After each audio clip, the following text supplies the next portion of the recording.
কোনোভাবে শিরক হয়ে গেলে পুনরায় বিশুদ্ধ অন্তরে তওবা করে ঈমানের দিকে ফিরে আসা, আল্লাহর নিকট ক্ষমা প্রার্থনা করা।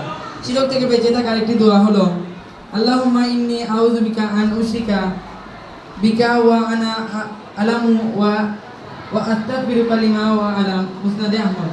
আসসালামু আলাইকুম।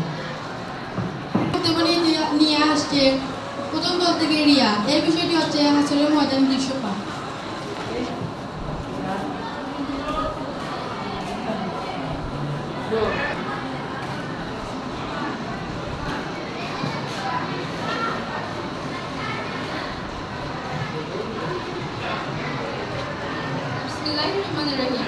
মোহাম্মদ আব্দুল্লাহ বিশ্ববিদ্যালয়ের কর্তৃক আয়োজিত আজকের এই অনুষ্ঠানে উপস্থিত সম্মানিত নাজিমুদ্দিন স্যার, উপস্থিত ফখরুল ইসলাম স্যার এবং উপস্থিত আমার ছোট বড় ভাই সবাইকে আমার পক্ষ থেকে আন্তরিক শুভেচ্ছা।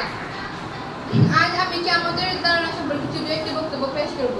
মুমিনদের জন্য পৃথিবী হলো ক্ষণস্থায়ী একটি ঠিকানা। মুমিনদের জন্য পৃথিবী হলো আখিরাতের শাস্ত্রক্ষেত্র, অর্থাৎ আখিরাত হলো স্থায়ী ঠিকানা। পৃথিবীর অবস্থিত একদিন সবকিছু একদিন ধ্বংস হয়ে যাবে এবং মানুষ সকল প্রাণী মৃত্যুবরণ করবে, আর তাকেই বলা হয় কিয়ামত। এই সম্পর্কে আল্লাহ তাআলা বলেন, অবশ্যই কিয়ামত সংঘটিত হবে, এতে কোনো সন্দেহ নেই। অথচ অধিকাংশ মানুষই তা বিশ্বাস করে না। কিয়ামত নির্দিষ্ট একটি দিন আর যা সংঘটিত হবে, আর তা থেকে আখিরাত শুরু হবে, তাই কিয়ামতের উপর স্থানের দিকে নিয়ে যাবে। আমার বক্তব্য সবাইকে ধৈর্য ধরে শোনার জন্য আমার পক্ষ থেকে ধন্যবাদ। সবার সুস্থতা কামনা করে এখানেই আমি আমার বক্তব্য নিয়ে আসছে হামিদা তালুকদার। এর বিষয়টি হচ্ছে যেসব বিশ্বাস ও কাজে ধারণা।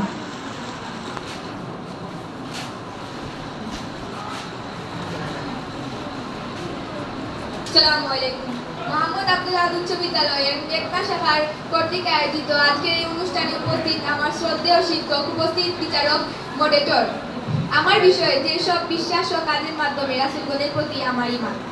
মানব জাতিদের সরল সঠিক পথ প্রদর্শনের জন্য আল্লাহ তাআলা যুগে যুগে অনেক নবী রাসূল প্রেরণ করিয়েছেন। রাসূলগণে আল্লাহ তাআলার মনোমালী নিত্য ব্যক্তি, তাদের প্রচলিত বাণীই আল্লাহর বাণী। এই বিশ্বাস স্থাপন করাই হলো রাসূলগণের প্রতি ঈমান। রাসূলগণের প্রতি ঈমান বলতে নবী রাসূলগণ উভয়কেই বোঝানো হয়েছে। রাসূলগণের প্রতি ঈমান না আনলে তাওহীদের বিশ্বাস পূর্ণ হবে না। নবী রাসূলগণের কাউকে বিশ্বাস করা যাবে না, বরং প্রত্যেকেরই আল্লাহর প্রেরিত রাসূল হিসাবে বিশ্বাস করতে হবে। সবাইকে যথাযথ সম্মান দিতে হবে, তাদের প্রতি ঈমান আনতে হবে। তাদের প্রতি ঈমান আনার পর সন্দেহ পোষণ করা যাবে না। আল্লাহ তাআলা বলেন, ইন্নামাল মুমিনুনা আল্লাযীনা আমানু বিল্লাহি ওয়া রাসূলিহি সুম্মা লাম ইয়ারতাবুন। তারাই মুমিন যারা আল্লাহ ও তার রাসূলগণের প্রতি ঈমান আনে, পরে সন্দেহ পোষণ করে না। সবার সুস্থতা কামনা করে আমি আমার সংক্ষিপ্ত বক্তব্য এখানেই শেষ করছি। আসসালামু আলাইকুম। বক্তব্য নিয়ে আসছে শেখ তাইবা। এই বিষয়টি হচ্ছে পুরস্কার উপর প্রকৃত বিশ্বাস। আসসালামু আলাইকুম ওয়া রাহমাতুল্লাহ।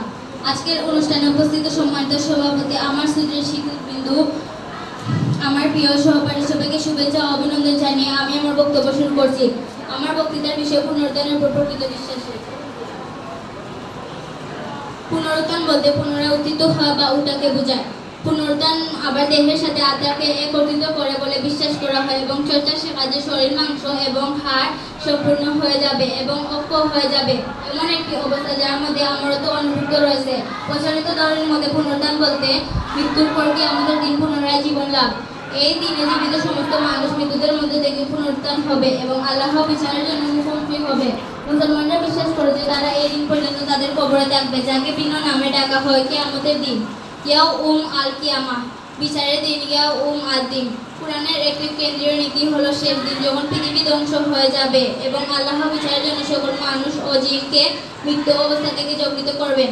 শেষ দিনকে দাঁড়াবার দিন, বিচ্ছিন্নতার দিন, গণনার দিন, জেগে ওঠার দিন, বিচারের দিন বলা হয় ইত্যাদি। বিচারের দিনে আগ পর্যন্ত মৃত্যু আত্মাগণ সমাধি পুনরুত্থানের জন্য অপেক্ষা করেন। এই বলে আমি আমার বক্তব্য শেষ করলাম।